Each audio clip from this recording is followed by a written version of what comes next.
السلام خوتي خواتاتي ميماتي الغاليات حباباتي الزينات المنورات لي الحياة كيف ما ديما. نتمنى ان شاء الله تكونوا بخير وعلى خير وفي صحة جيدة بحول الله. اخواتي الغاليات سمحوا لي غبرت عليكم غبرة طويلة من رمضان، ما بقيت حطيت معكم حتى فيديو. كنت صورت فيديوهات وما حطيتهمش لظروفين ما لظروفين هكا وقعت لي شي حاجة في الخدمة. ومن بعد جات واحد المناسبه اللي كانت مناسبه زوينه حتى هي ان شاء الله غنحط معكم فيديو ديالها ان شاء الله بحول الله. ولكن قبل ما نحط غنبي نشرح لكم واحد الظروف اللي دزت منها من 3 ايام الاخر ديال رمضان. انا كنت حطيت لكم واحد الفيديو ديال شي جليلبات كنت شديتهم كنخدمهم ودرت لكم قلت لكم ودي هذا راه مشروع ناجح ومشروع زوين ويمكن لكم تخدموه، مشروع ناجح وخصوصا في الاعياد والمناسبات ديال دوك الموينيكات اللي كيتخدموا في الجلالب وديال بالراندا. شديت هذوك الجليلبات، ملي خدمتهم شديتهم على اساس انني غنخدمهم بديت فيهم. دوك الجلالب تفصلوا ما جاوني حتى دازت 4 ايام في رمضان ولا اكثر. عاد جاو لعندي، اما ما تفصلوا حتى دخل رمضان اصلا. ومن ورا فاش تفصلوا تداز 4 ايام ولا 5 ايام عاد وصلوا عندي انا. المهم سايره خدامه غاديه في الخدمه هي هذيك. كنسول واش الجليلبات بغاو فيهم الملاقيه بالراندا اولا بالماكينه، قالوا لي لا الماكينه هذا ماشي مشكل ديري غير الماكينه. حتى السيمانه الاخره وتضغط عاد كيقول لك لا حقا بغاو فيهم الملاقيه بالراندا.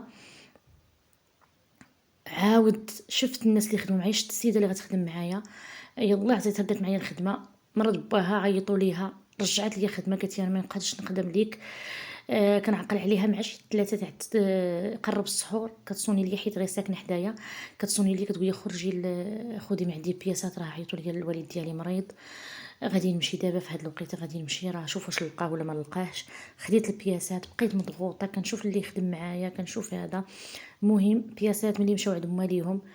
صراحه انا وحده ما غنكذبش وما غنافقش فيها، هي انني وحده جا فيها الطوق صغير قلت لهم ردوها ليا هذيك انا غنتحمل مسؤوليتها ونعاود نحل لكم شويه في الطوق حيت كانت فيها الثلاثيه. اما الاخرين وحده قصيره جاتها قصيره ما يمكنش لي انا نتحمل المسؤوليه ديال واحد السيده اللي في الصلاه. اللي بقى فيا الحال وبقى فيا الحال ان السيده تقول لي هذه غير خدمه ديال المبتدئات، رغم انني انا اللي علمتها الراندا ولات كتقول لي لا هذه غير خدمه ديال المبتدئات ولات كتعايرني بها. هذه غير خدمه تاع المبتدئات. رزقي ما عطوهش ليا نهائيا. عطوني في الاول ما عطونيش، من بعد كيعطوني هاد 5000 ريال اللي كتشوفوا قدامي ها هيايا دابا حطيتها لكم في الفيديو. هذه 5000 هي اللي عطوني، بقات ليهم 6000 حيت كان في المجموع 11000 ريال. ورغم انني انا البليغات ما حسبتهمش ليهم، حسبت لهم الطرزه ديال الجليلبات درت معاهم بيت المزيان، حسبت لهم غير الطريزه تاع الجليلبات والبليغات ما حسبتهمش ليهم، رغم انني خصني نحسب البليغات حيت انا كنرشم الرشمه. كنحسب الرشمه اللي كنحسب ما كنحسبش سميتو. رشمت لك مونيكا غنحسبها لك بالثمن، رشمتها لك في 2 بليغات غنحسبها لك بالثمن ديال المونيكا صافي. البليغات ما حسبتهمش ليهم نهائيا والله شاهد عليا.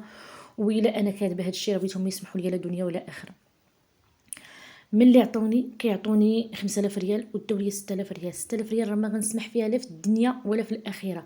راه والله والو نتردم في التراب نمشي نموت ونتردم في التراب ويردموني بالتراب راه ما غنسمحش فيها نهائيا. غدا يوم القيامه غادي ناخذها ليهم من لحمهم ان شاء الله. رغم انني انا تابعاهم في الدنيا، تابعاهم في صحتهم وتابعاهم في مالهم وتابعاهم في ولادهم وتابعاهم في تريكتهم ان شاء الله بحول الله. لانك باش تضغطي هذاك الضغط وما كنسهر وما كنعس وباغا نوجد وباغا نخدم وباغا وفي الاخر دار لي هذا القالب هذا.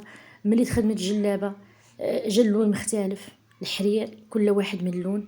وانا اقسم بالله انه جاني الحرير وجاني الحرير محلول. الحرير تاع هذيك الجلابه بالضبط جاني محلول لدرجه اني عيطت للسيده وقلت لها راه واحد الحرير هنا زايد راه ما الداعمن كيتسحب شي حيت لقيته محلول كيسحب ليا ديال شي حد. المهم هو الاحمر كامل احمر، ولكن الاحمر درجات. الاحمر درجات. انا كنخدم بحكم انني كنخدم في البيت ديالي ما كيبانش ليا الاضاءه ديال الله سبحانه وتعالى، كنشوف الضوء ديال البؤره كيبان ليا اللون راه لون واحد. ولكن ملي يمكن كيخرجوها هما على ما قالت كتخرجها الشمس كتبان ليها بان الالوان مختلفه. وانا الله شاهد عليا بانني الحرير ما شريتوش، الحرير جاني وجاني محلول. اللي غنبغي نقول بان هاد الفلوس راه ما غنسمحش فيها، ولو يخشوني في القبر ما غنسمحش في هذيك الفلوس. ضيعوني في خدمتي، ضيعوني في عرقي، ضيعوني بالصهير، بالفقصة، بزاف د الحوايج. واللي بقى فيا بزاف واللي ضرني في خاطري ان اوديو غيتصيفط وغيتصيفط بالغلط وغيرجي لعندي انا وغيوصلني لعندي. علاش؟ حيت النيه ديالي اللي كانت مزيانه وكنت ناويه نيه مزيانه، والله شاهد عليا. كعمرني بغيت لشي واحد شي حاجه خايبه. الا بغيت لشي واحد شي حاجه خايبه بغيتها توصلني انا قبل ما توصلهم هما. غيمشي الاوديو باغي يمشي لواحد السيده اخرى، والاوديو فيه الهضره عليا انا، غيجي لعندي انا وغيوصل لعندي انا. هذه هي اللي بقات فيا واللي ضرتني في خاطري بزاف بزاف، وكلاوني في رزقي وزادوا مكملينها فيا بالهضره. ما غنسمح لا في الدنيا ولا في الاخره. وكما كنقول، اي غرزه خشيتها انا في هذاك التوب والله ما غنسمح فيها، والله ما غنسمح فيها، والله ما غنسمح فيها. وبيتها ليهم عافيه. وليداتهم ما دايرين حتى شي حاجه. انا ما غندعيش لهم في وليداتهم ولا لان دوك الوليدات اي حاجه جبتيها ليهم غادي. وانا تعط العرجه الغلم. اقسم بالله واقسم بالله واقسم بالله، ولوني قلت لكم يردموني يضيعوني في الزهره والعاده ويضيعوني في 6000 ريال كامله، راه ما غنسمحش ليهم. وحتى بعض الاخوات قالوا لي ما تسمحيش. شوفي دوك سميتو، قلت لهم انا غندعيهم لله، ما غندعيهم حتى شي واحد. ما كاينش الله اللي كياخذ لي حقي. في الراندا وفي الاخر ولات كتقول لي هذه الخدمه اللي درتي راه تاع المبتدئات، خدمه تاع المبتدئات. ولكن انا فعلا صراحه نستحق. توريه واحد الحاجه من قلبك وكتعلميه من قلبك وكتوريه الخدمه وكتوريه شحال من حاجه، في الاخر كيولي هو كتربيه من قلبي. وكاي حاجه اي حرفه كنعرفها كنوريها لهم من قلبي بدون مقابل. وفي الاخر الى اللقاء، نتلاقى معكم ان شاء الله في فيديو اخر بحول الله.